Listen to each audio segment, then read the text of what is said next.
بسم اللہ الرحمن الرحیم۔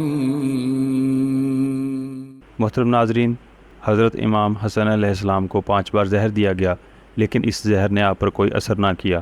بالآخر آپ کو 6ٹھی مرتبہ جب زہر پلایا گیا تو اس نے سخت نقصان پہنچایا، اور زہر کے اثر سے آپ کا جگر ٹکڑے ٹکڑے ہو گیا، اور اسی سے آپ کا وصال ہوا۔ جب آپ کا وقت وصال قریب آیا اور نزاع کی کفیت طاری ہونے لگی، امام حسین علیہ السلام جو آپ کے پاس موجود تھے آپ سے کہنے لگے، میرے بھائی، آپ کو علم ہے کہ آپ کو زہر کس نے دیا ہے؟ آپ نے فرمایا، ہاں مجھے علم ہے۔ حضرت امام حسین علیہ السلام نے کہا، تو پھر مجھے بتا دیجئے تاکہ اگر آپ کا وصال ہو جائے تو میں اس سے قصاص لے سکوں۔ آپ نے فرمایا، اس قسم کی تفتیش و تحقیق کی باتیں میرے شایان شان نہیں ہیں، بالخصوص حالت نزاع میں، کیونکہ میں اہل بیت رسول صلی اللہ علیہ وآلہ وسلم سے ہوں۔ اللہ کی عزت و جلال کی قسم، اگر اللہ تعالیٰ نے روز قیامت مجھے بخش دیا تو میں اس وقت تک جنت میں داخل نہیں ہوں گا جب تک مجھے زہر پلانے والے کی بخشش نہ ہو جائے۔ محترم ناظرین، یہ اس گھرانے کی بات ہو رہی ہے جس میں حضرت امام حسین علیہ السلام ایک دفعہ کہیں تشریف لے جا رہے تھے۔ آپ کے ساتھ تقریباً 400 صحابہ کرام کا جمع غفیر بھی تھا۔ آپ اس وقت نبی کریم صلی اللہ علیہ وآلہ وسلم کا امامہ مبارک سر پر سجائے اور گلے میں اپنے والد محترم حضرت علی علیہ السلام کی تلوار لٹکائے ہوئے تھے۔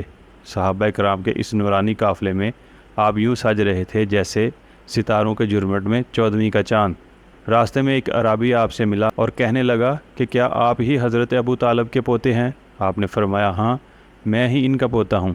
اعرابی کہنے لگے کہ آپ کا والد علی بڑا شفاق اور فتنہ پرواز شخص تھا۔ یہ سن کر صحابہ کرام کو بہت غصہ آیا اور حضرت عبد الرحمن بن ابی بکر اور حضرت عبداللہ بن عمر اور دیگر صحابہ نے تو اس اعرابی کو اداب سکھانے کا ارادہ بھی کر لیا، لیکن حضرت امام حسین علیہ السلام نے یہ صورتحال دیکھی تو مسکرا دیے، فرمانے لگے، اسے چھوڑ دو۔ اور پھر اعرابی سے مخاطب ہو کر فرمایا، اے اعرابی، بات کیا ہے؟ اصل بات بتا، تو بے اب و گیا علاقے میں رہتا ہے، اگر تجھے بھوک نے ستا رکھا ہے تو ہمیں بتا، ہم تجھے کھانا مہیا کرتے ہیں۔ اگر صحرا کی خشکی تجھے پریشان کیے ہوئے ہے تو ہم اس کا بندوبست کر دیتے ہیں۔ اگر تجھ پر قرض کا بوجھ ہے تو ہم اسے ختم کرنے کے لیے تیار ہیں۔ اگر تیری ماں یا بیوی تجھ سے لڑتی جھگڑتی ہے تو ہم ان کے ساتھ تیری صلح کروا دیتے ہیں۔ اس کے علاوہ اگر تجھے کوئی کام ہے تو بتا، ہم تیری ہر طرح سے مدد کرنے کو تیار ہیں۔ محترم ناظرین، آپ کو پتہ ہے جب حضرت علی علیہ السلام کو مسجد کے اندر نماز کی حالت میں ضرب لگی تو ہر طرف ایک شور مچ گیا، اور ضرب لگانے والے کو جب پکڑ کر حضرت علی علیہ السلام کی خدمت میں پیش کیا گیا تو آپ علیہ السلام کہتے ہیں، اس کو ٹھنڈا ٹھنڈا پانی پلاؤ، اس کو گرم گرم کھانا کھلاؤ، اس کو نرم نرم بستر دو، اور کہا جب میں ٹھیک ہو جاؤں گا تو خود فیصلہ کروں گا اس کا کیا کرنا ہے، اور اگر میں شہید ہو گیا تو اس کو معاف کر دینا۔ تو محترم ناظرین، وہ عربی آپ کی گفتگو سن کر حیران رہ گیا اور کہنے لگا، آپ تو کتنے کریم ہیں، میں ہی غلطی پر تھا۔ یہ کہہ کر آپ کی قدم بوسی کی، بے ادبی کی معذرت چاہی اور چلا گیا۔ حضرت امام حسین علیہ السلام فرمانے لگے کہ ہمارے قدم بڑے مضبوط ہیں، یہ آندیاں ہمیں ڈگمگا نہیں سکتی۔ ایک دفعہ حضرت بایزید بستامی سے لوگوں نے عرض کی کہ اللہ تعالیٰ نے آپ پر جو فضل و انعام فرمایا ہے اس کے بارے میں کچھ بیان فرمائے۔ آپ نے فرمایا، اللہ تعالیٰ نے مجھ پر اتنا احسان اور فضل فرمایا ہے جسے میں بیان نہیں کر سکتا۔ ہاں البتہ میں نے اپنے نفس کے ساتھ جو سلوک کیا ہے اس کے بارے میں آپ کو ایک بات بتاتا ہوں۔ ایک رات میں نیند سے بیدار ہوا اور نوافل ادا کرنے کا ارادہ کیا۔ میرے نفس نے تھوڑی سی سستی دکھائی، اور جتنی دیر میں سبحان اللہ کہا جا سکتا ہے اتنی دیر تک میرے نفس نے سستی کا مظاہرہ کیا، لیکن پھر نماز کے لیے تیار ہو گیا۔ میں سوچنے لگا کہ اس سستی کی وجہ کیا ہے۔ اس دوران مجھے یاد آیا کہ اس دن خلاف معمول میں نے پانی زیادہ پی لیا تھا، لہٰذا میں نے اسی وقت یہ نظر مانی کہ پورا سال پانی نہیں پیوں گا، اور پھر میں نے پورا سال ایک قطرہ پانی بھی نہ پیا۔ پورا سال پانی نہ پینے کی وجہ سے میرے معدے کی حرارت بہت بڑھ گئی، لہٰذا میں نے پانی کا ایک چلو بھرا اور اس میں مٹھی بھر مٹی ملا دی جس سے وہ پانی کیچڑ بن گیا۔ میں نے وہ کیچڑ اپنے منہ میں ڈال دی جس سے میرا حلق تر ہو گیا۔ اس وقت میں نے اپنے نفس سے کہا کہ رب کی عبادت اور اس کی اطاعت پر دوام اختیار کر، وگرنہ میں ہمیشہ ہمیشہ کے لیے تجھے کھانا اور پانی دینا بند کر دوں گا۔ حضرت عبداللہ بن عمر رضی اللہ تعالیٰ عنہ فرماتے ہیں، حضرت یحییٰ علیہ السلام خوف خدا میں بہت رویا کرتے تھے۔ ایک دفعہ اتنا روئے کہ ان کے رخسار پھٹ گئے، ان پر سے گوشت اور چمڑا غائب ہو گیا اور بالآخر ان کے دانت واضح طور پر نظر آنے لگے۔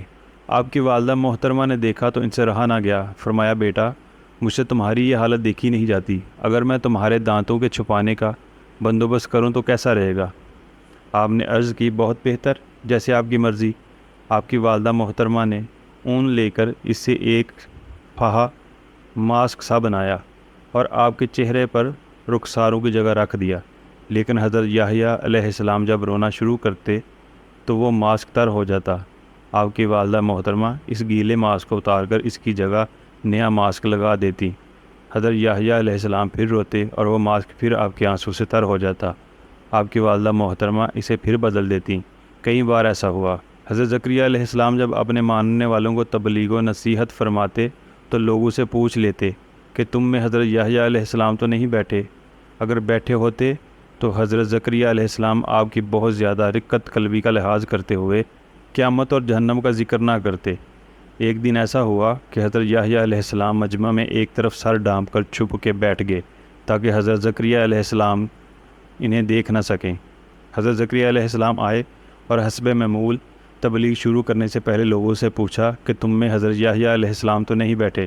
چونکہ لوگوں کو آپ کی موجودگی کا علم نہ تھا اس لیے سب نے کہا نہیں، لہٰذا آپ نے بڑے رقت امیز لہجے میں اپنی تبلیغ کا آغاز کیا اور فرمایا بھائیو میری باتیں غور سے سنو، اپنے رب سے ڈرتے رہا کرو۔ ابھی میرے پاس جبریل امین یہ پیغام لے کر آیا ہے کہ اللہ تعالیٰ نے جہنم میں ایک درجہ تیار کر رکھا ہے جس کا نام وادی سکوان ہے۔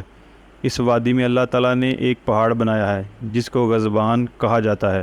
جہنم کی اس وادی سے صرف وہی بچ سکے گا جو دنیا میں اللہ کے خوف سے بہت رویا کرتا تھا۔ حضرت یحییٰ علیہ السلام نے جب آپ کا یہ بیان سنا تو ایک دردناک چیخ ماری اور بے ہوش ہو کر گر پڑے۔ کافی دیر بے ہوش رہنے کے بعد جب آپ کو افاقہ ہوا تو آپ نے پھر رونا شروع کر دیا، اپنے کپڑے پھاڑ دیے اور سر میں ہاک ڈالتے ہوئے جنگل کی طرف چلے گئے۔ آپ کی حالت دیکھ کر سب لوگ بھی روتے ہوئے آپ کے پیچھے پیچھے جنگل کی طرف چل دیے، مگر جنگل میں تلاش کے باوجود آپ کو نہ پا سکے۔ حضرت زکریا علیہ السلام اس حالت سے بہت زیادہ پریشان ہو گئے اور ان کی گمشدگی کے غم کی وجہ سے بے ہوش ہو گئے۔